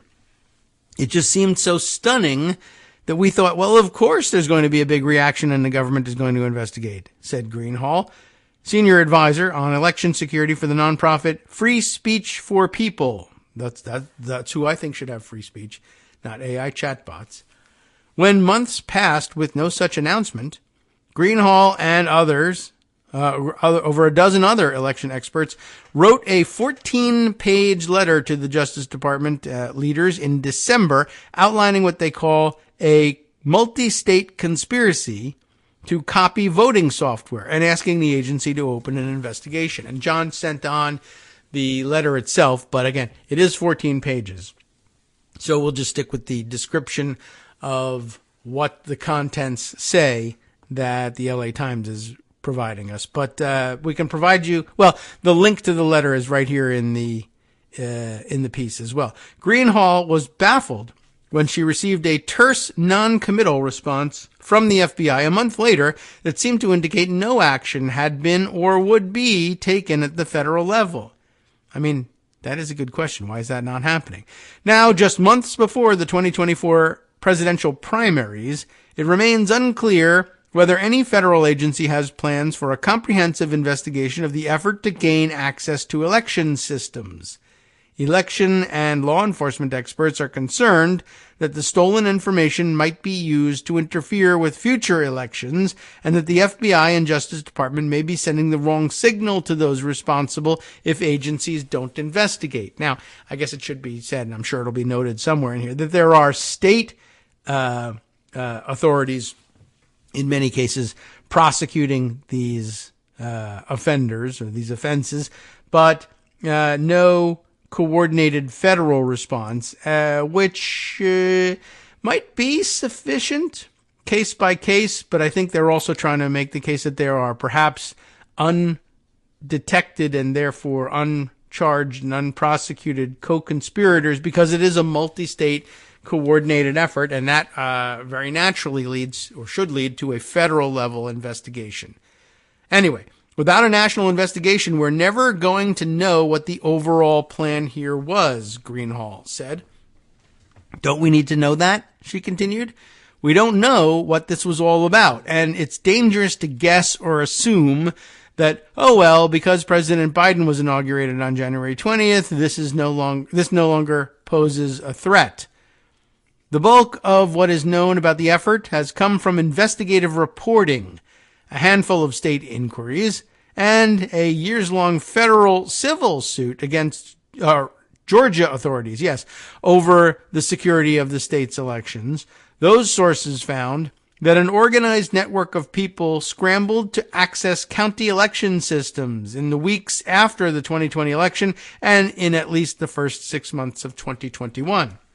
Right, we've heard stories about Tina Peters in, is she Mesa County? But in Colorado, Mark Fincham and his craziness, in the cyber ninjas in Arizona, the Georgia situation, but in other places as well, where either attempts were made to access voting machines in unauthorized ways, or to impound voting machines or tabulation machines, or just lawsuits being filed that may or may not have involved actual physical tampering with machines. But it seems to be an obsession for election deniers everywhere. In 2 instances, courts or state lawmakers granted access to the systems. That's the other weird thing, where people who filed suits with their crazy conspiracy theories and got judges who either were crazy conspiracy kooks themselves or were at least willing to say, well, I can't prove that this isn't totally off the wall, so let's let them go ahead with their investigation. And then when they're unable to produce any serious proof from that investigation, we'll have grounds to shut them down forever. But the mistake may already have been made. Well, go ahead. You can access this code, and what could go wrong? Right? So in 2 instances, courts or state lawmakers granted access to the systems.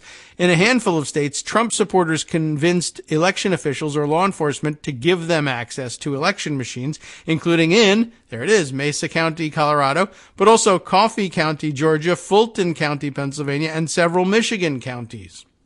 Remember, there were also people who were posing as, self-appointed election auditors and inspectors who showed up with purported computer experts and a locally friendly sheriff, and who said, you should let us in and let us inspect the equipment because this guy here is a technician or an expert. Or in some cases, they said they posed as the technicians from the companies who sold the equipment and were given access.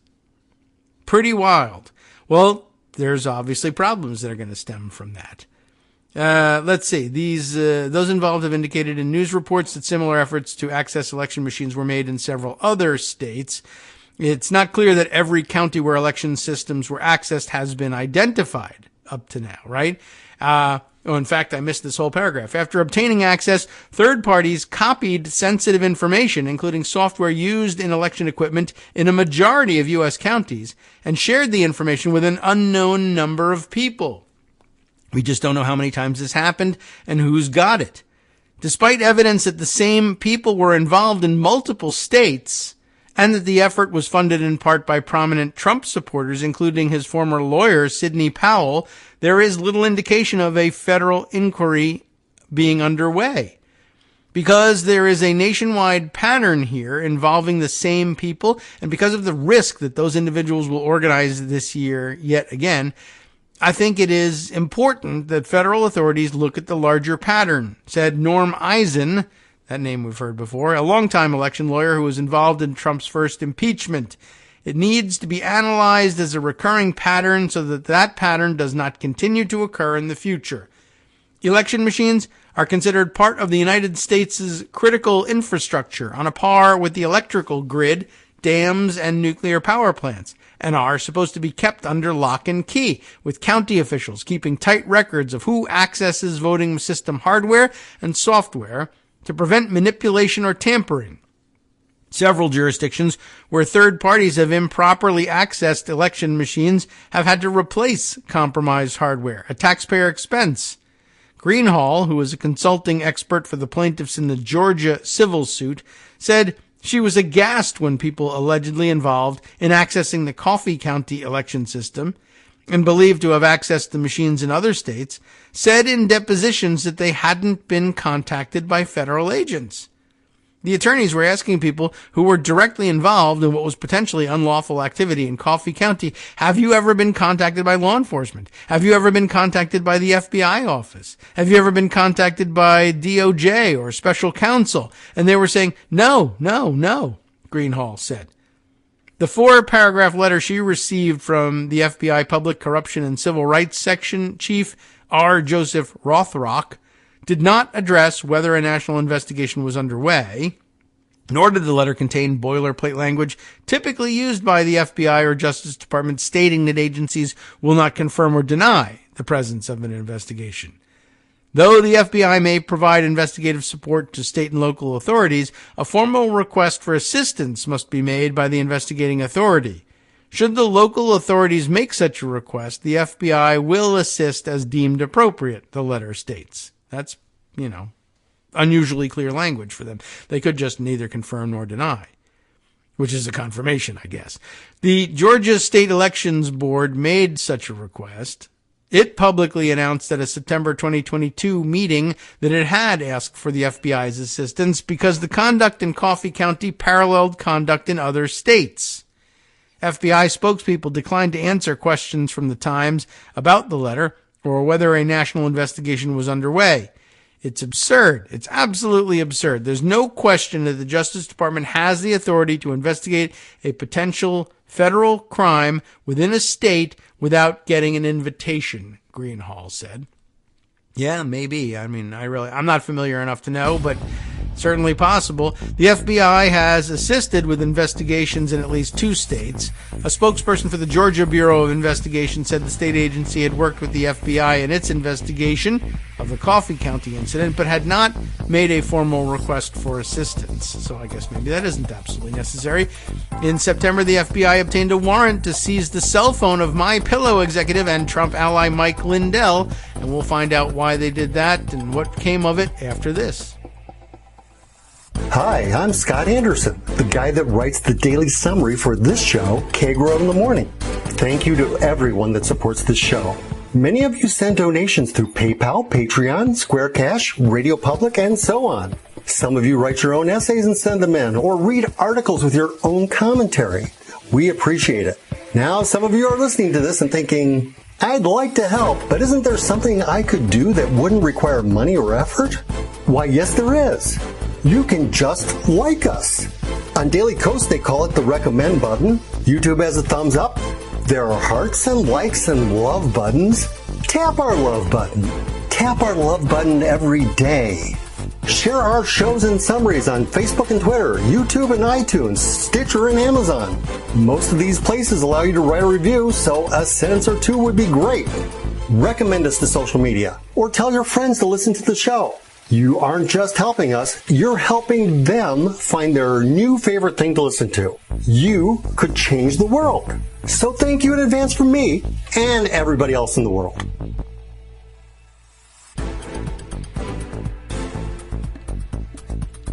All right, welcome back now to the Kagro in the Morning Show here on Netroots Radio. And welcome back to a live microphone there. A noisy button this time, connecting things back up. We left off by mentioning that in September, the FBI obtained a warrant to seize the cell phone of pillow guy Mike Lindell. And let's find out what the specifics were on that and why that's a part of this interesting LA Times story about the surprising lack of any evidence, anyway, of a federal investigation into this multi-state effort to access voting machines. Lindell had said on his online TV show that agents had questioned him about Tina Peters, the Mesa County, Colorado clerk who was indicted in March of 22 on accusations that she helped an outsider gain access to election systems in May of 2021, allowing sensitive data to be copied. Peters' trial was recently paused so both sides could review a trove of new evidence provided by the FBI. So at least they're doing something in all this. Greenhall said election experts are concerned that federal law enforcement agencies are not connecting the dots between different state investigations. If investigations are limited to the states, we're not going to know if there's a bigger intention, what it is, and what threat it might pose to our nation's security and election security going forward, she said. If this was the electrical grid or nuclear energy plants or the water supply, and if people who had engaged in efforts to undermine and overthrow our elected government officials then were going to access the software that controls other critical national security assets, wouldn't the federal government be interested in investigating that? I would hope so. The FBI might be waiting to see how state investigations turn out before launching its own inquiry, said David Becker, executive director and founder of the Center for Election Innovation and Research. Becker, who spent 7 years as a senior trial attorney in the Justice Department's Civil Rights Division, said it isn't clear that accessing the machines and copying the information is actually a violation of federal law. Oh, really? You don't want to bring a criminal case when your case is that arguably the law applies, Becker said. That's a thought. You want to get a conviction, especially in a case like this. If I were a prosecutor in a case involving this kind of election denial, I want to be damn sure I'm going to get a conviction because an acquittal might be used to further the disinformation machine. But Mark Bowling, who spent 20 years at the FBI working on cybersecurity, said that given the available information, he believes that the Justice Department could investigate under several election fraud and computer fraud statutes. He pointed to states where local law enforcement hasn't investigated allegations of attempts to access election machines and said it was disappointing that the FBI hasn't conducted an independent nationwide probe. We haven't been told on a national level that there was a commitment to ensure that all of the elections in all of those locations and any allegation have been effectively investigated, Bowling said. I think it's important that that message be communicated, that the premier law enforcement agency in the world has looked into this and has looked into this with all of its capabilities. Meanwhile, Special Counsel Jack Smith, whom Attorney General Merrick Garland appointed in November to oversee the Justice Department's sprawling criminal investigation into efforts to overturn the 2020 election, and other things, doesn't appear to be focused on election machines. In November, Smith issued subpoenas to county officials in at least 7 states, demanding communications with Trump and his employees, agents, and attorneys for his campaign, including Powell. But those subpoenas don't reference any of the people believed to have been present when election machines were accessed. Smith's investigation instead appears to center on potential charges of conspiracy to defraud the United States based on the Trump campaign's scheme to use fake state electors to usurp the official congressional tally of legitimate votes.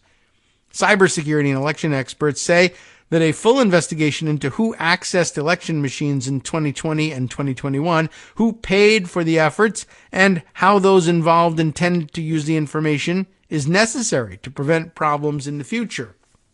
One concern is that no one has been able to determine how many people have the information taken from Coffee and Mesa counties, and who those people are, election expert or technology expert Kevin Skoglund said. Yeah, and I guess that does make some sense. Remember, keeping in mind here, and I don't know if it needs to be repeated, that the machines used in Coffee and Mesa County are used in a lot of places, in a lot of states.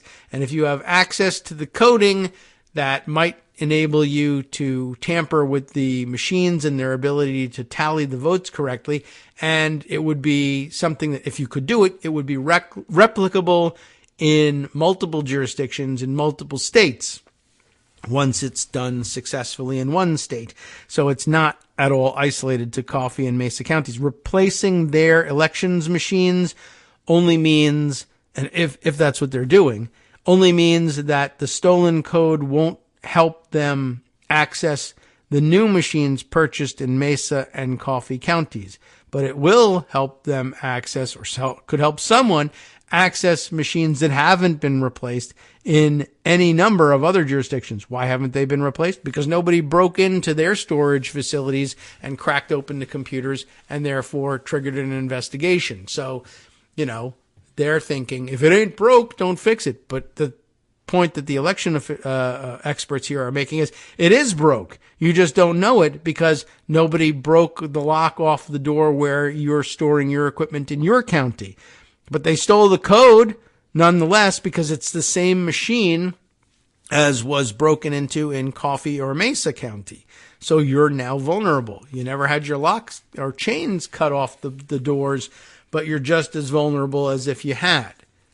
All right. So as Kevin Skoglund puts it here, one concern is that no one has been able to determine how many people have this information that Lindell put up on the screens at his stupid talks about election security and disseminated to any number of people.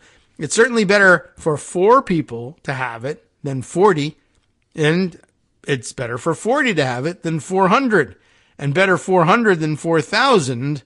It does make a difference how pervasive it is out there. And once it's shared online, who knows how many people have got it, right?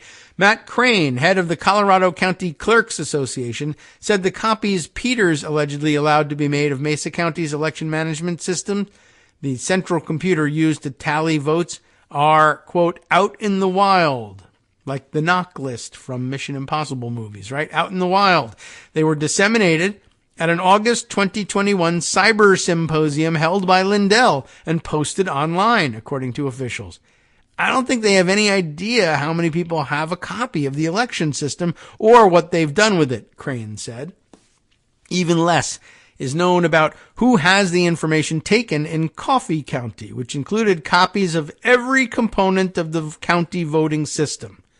According to the letter sent by Greenhall and other experts, the Georgia plaintiffs have discovered that the information was uploaded to an online file sharing site and downloaded multiple times, including by a person allegedly involved in accessing the Mesa County system.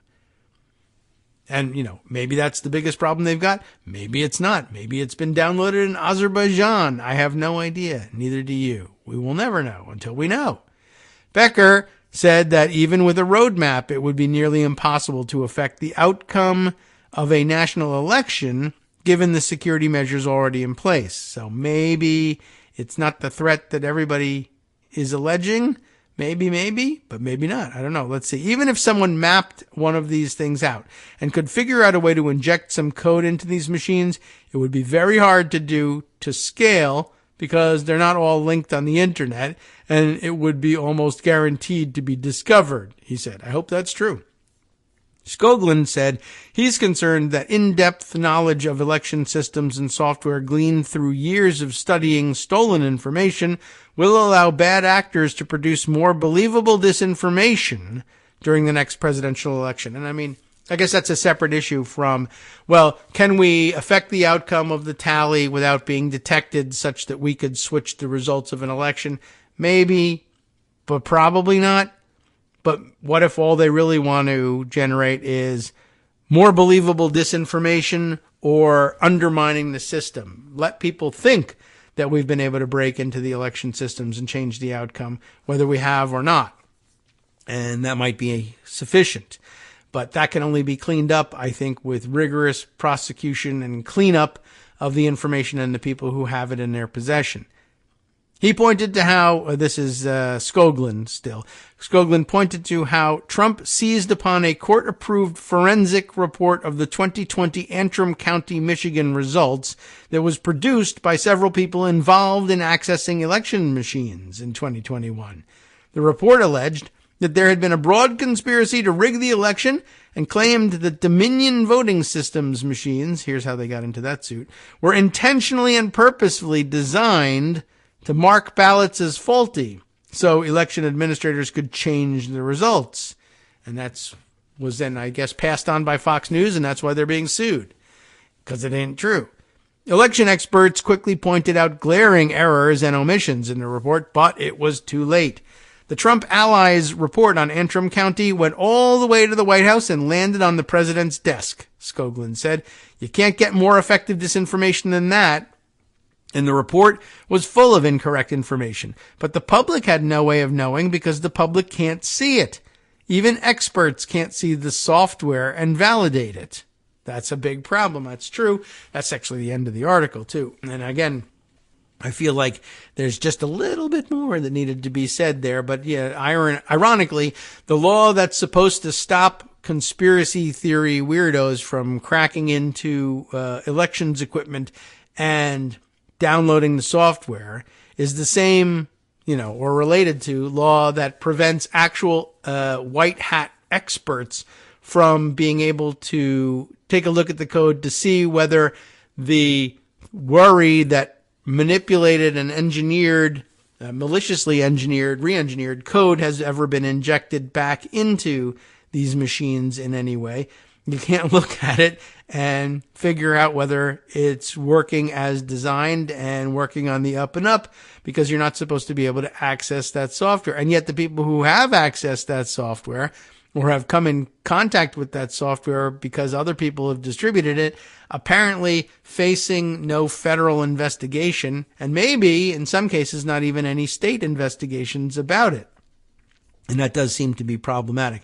I'm sure the 14-page letter goes into even more depth about it, but as I said, we'll provide you with a link to the article, and the article will provide you with a link to their letter. It does look long and rather involved, and possibly, if you're into the subject, worth your time for a casual read this evening or over the weekend. Okay. Let's see. Other things to update you on. We got, we won't have time to get all the way back to the Fuji's story today. That might be a Friday thing. Let's see. Why not, maybe we couple this with this ProPublica piece, which we might have enough time to plow through if we really try. Let's see. Some election officials refused to certify results. Few were ever held accountable. That is interesting. I injected the word ever into the headline there. ProPublica reviews of local officials who refused to certify 2022 election results, closely related problem here, found that most did not face formal consequences. Experts explain what that means for the future of American elections. Imagine not even getting the slap on the wrist that you're supposed to get in these cases. This is Doug Bach-Clark reporting for ProPublica. A week and a half after last November's vote, members of the Board of Elections in Surry County, North Carolina, gathered in a windowless room to certify the results. It was supposed to be a routine task, marking the end of a controversial season during which election deniers harassed and retaliated against the county's elections director. Not long into the meeting, however, a staffer distributed a letter from two board members stating that they were refusing to certify. According to the letter, the two members had decided, quote, with regard for the sacred blood shed of both my Redeemer and his servants, quote, oh boy, and, quote, past patriots who made the ultimate sacrifice, that they must not call these election results credible and bow to the perversion of truth. What a letter. In their view, a federal judge who'd struck down a North Carolina voter ID law for discriminating against minorities had transformed the state's election laws into a, quote, grotesque and perverse sham. Tim DeHaan, one of the two board members who signed the letter, explained at the meeting, we feel the election was held according to the law that we have, but that the law is not right. This argument failed to win over the three Democratic board members, according to a recording of the meeting. DeHaan eventually agreed to join the three on a technicality, and the board certified the election with a 4-1 vote. Jerry Forestieri, the Republican board secretary who also signed the letter, held out. Okay. DeHaan and Forestieri, it's F-O-R-E-S-T, Forest, right? Oops.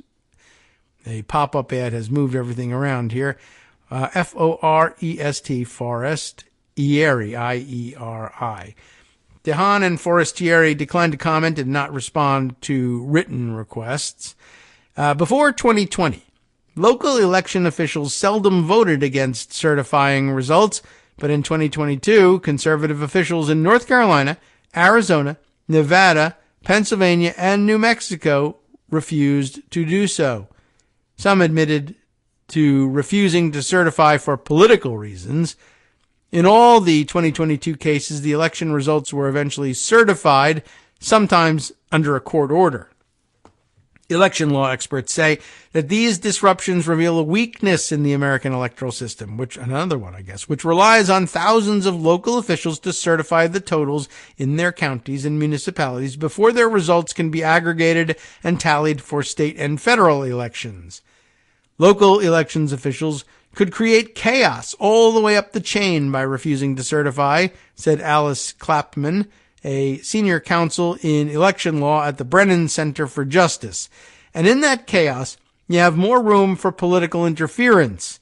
5 legal experts described to ProPublica scenarios in which legislatures, courts, secretaries of state, or governors could use a failure to certify at the local level to exert partisan influence. Clapman said that even if refusals to certify don't affect election outcomes, they can violate state laws and can amplify and validate harmful misinformation that feeds election denialism because of the imprimatur of the officials' offices. Little awkward, but I get the point. A ProPublica review of 10 instances of local officials refusing to certify 2022 results in 4 states found that for the majority of them, the state election authority did not ultimately pursue official consequences. 2 of them have been referred for criminal prosecution, but the attorney general in that state would not comment on whether there is an open investigation. And 2, the ones in Surry County, are facing potential removal from their posts by the State Board of Elections. There needs to be some sanction when there is lawlessness, said Richard L. Hazen, an election law professor who we hear from all the time, at the University of California, Los Angeles, and director of the Safeguarding Democracy Project.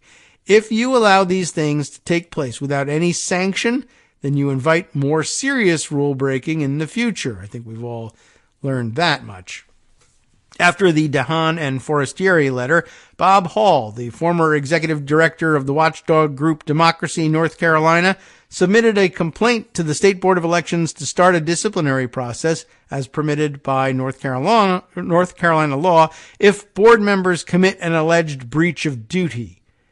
An attorney for Hall argued in a subsequent document that if left unchecked, Forestieri and DeHaan may be the first of many board members throughout the state and across the political spectrum who cannot be trusted to faithfully certify election results.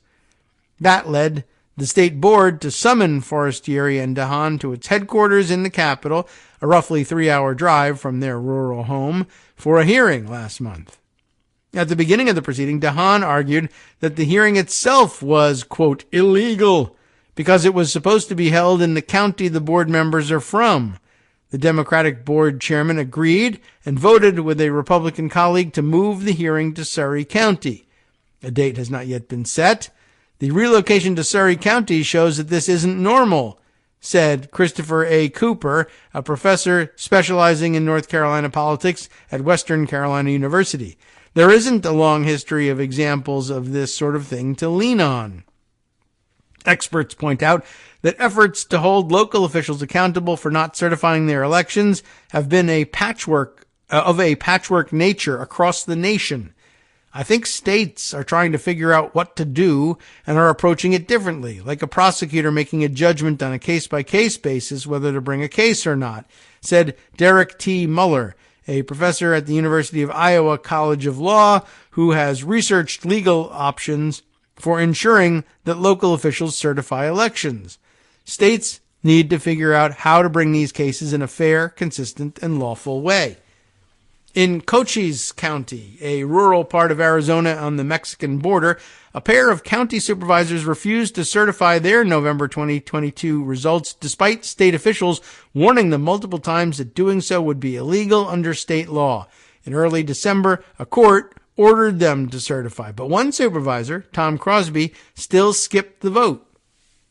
The next day, the state elections director, at the urging of a former Republican Arizona Attorney General, sent a letter to the state Attorney General, the new one, or I guess the then current one at any rate, referring the supervisors for criminal investigation, arguing that they had committed potential violations of Arizona law. The letter concluded, this blatant act of defying Arizona's election laws risks establishing a dangerous precedent that we must discourage by taking all necessary action to hold these public officers accountable. The spokesperson for the Arizona Attorney General's office wrote that they cannot confirm or deny any potential investigation that may have resulted from this letter. But if you compare that to the FBI response in the previous article, I guess maybe that's a better sign. But it is still neither confirming nor denying. There's not too much you can do with that. In January, a group of Cochise County voters launched a petition to recall Crosby. As of late February, it had approximately a quarter of the 6,000 signatures it would need by early May to result in a new election, according to Eric Suchodolski, Suchodolski, the chairperson of the committee leading the effort. It's our best recourse as citizens, he said. I didn't think the authorities would ultimately do something, and even if they did, it can take a while. So good on him for trying. And 6,000 signatures. I don't know how many people there are in the county, but they've only got a quarter of what they need. Get out there and sign it, I guess, if you get the chance, if you happen to be there now. In response to a request for comment, Crosby said, if I get into defending myself, it will never end. I've already answered all this stuff. In the past, I'm not sure what that means. He has disputed the validity of the certification of the county's voting machines, despite assurances from the state. I just don't believe it. I don't care what they say. So, that's not going to work very well. You got to get rid of those guys. Well, in North Carolina and Arizona, there are ongoing efforts to hold accountable local officials who didn't certify the elections. Nevada and New Mexico decided not to pursue such efforts. In Nevada, one Republican commissioner in Washoe County and another in Nye County refused to certify, though in both cases, the other 4 commissioners outvoted them. A spokesperson for the Nevada Secretary of State's office said that our office is not aware of any legal consequences for that action by the commissioners. So, not doing that means that next time you go and get a friend or two to run for the county board along with you, let's go and deny the election results if we feel like it. Nothing will happen to you. Nothing happened to me when I did it. And I think nothing happened to me because they thought they outvoted me and they got the job done, so they didn't care anymore. But what if we got 3 of us on the board and we outvoted them 3-2? Maybe they'd prosecute us then, but I guess we could always rely on the fact that they didn't prosecute me last time. In Otero County, New Mexico, the county's 3 commissioners initially voted unanimously against certifying the June 2022 primary elections. This followed months of disputes about election security driven by conservative activists who also fueled protests in Surry County. New Mexico law requires commissioners to approve election results unless they can point to specific problems. The Otero commissioners only raised debunked concerns about hacked voting machines, with one of the officials, Coy Griffin, remember him, the Cowboys for Trump guy, right? Referencing his, quote, gut feeling. That's not good enough. The New Mexico Secretary of State subsequently asked the state's Supreme Court to step in, and it ordered the commissioners to certify. The Secretary of State also sent a letter to the state's Attorney General notifying him of multiple unlawful actions by the Otero County Commission and asked for a prompt investigation. Faced with this, 2 of the commissioners switched their votes, certifying the election. Griffin did not. In Sandoval County, on the other side of the state, one commissioner voted against certification, though the 4 others on the panel outvoted him. Griffin did not respond to a request for comment.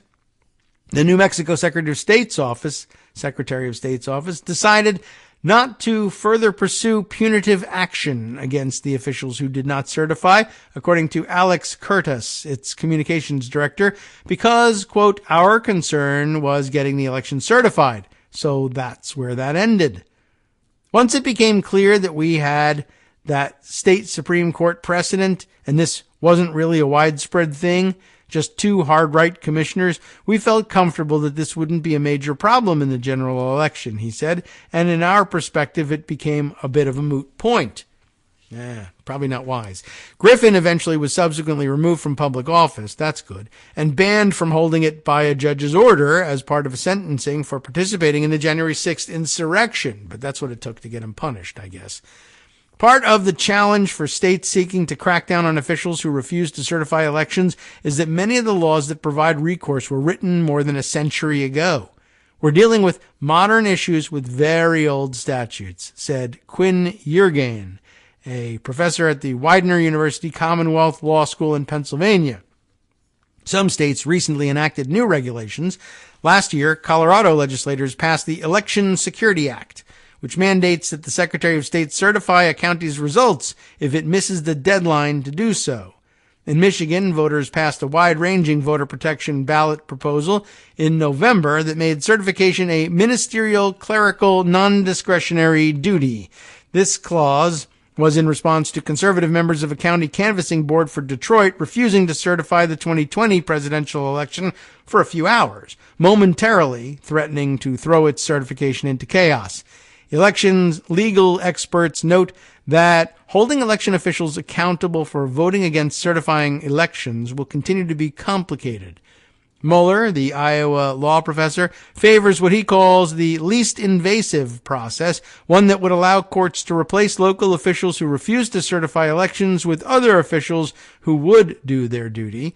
But he said any process that results in an official being forcibly replaced is likely to carry political risks. That's true, including the potential to abuse the system to disempower political opponents. That's right. I think if you overreact with some of these things, if there is such a thing as overreacting to this, it is entirely possible that a Republican authority who gains control of the enforcement of the law will say, well, maybe we could use it to remove Democrats because, in a world where they say all Democrats are Satanist pedophiles and must be removed from office, or that we should make it illegal to be a Democrat, as the one wacko in Florida now proposes. I guess you can find enough people who will say, well, why don't we just use this to remove Democrats from the board and replace them with Republicans? And then there will be a unanimous decision to not certify the results and to not punish anybody for not doing so. All right, it's a real possibility.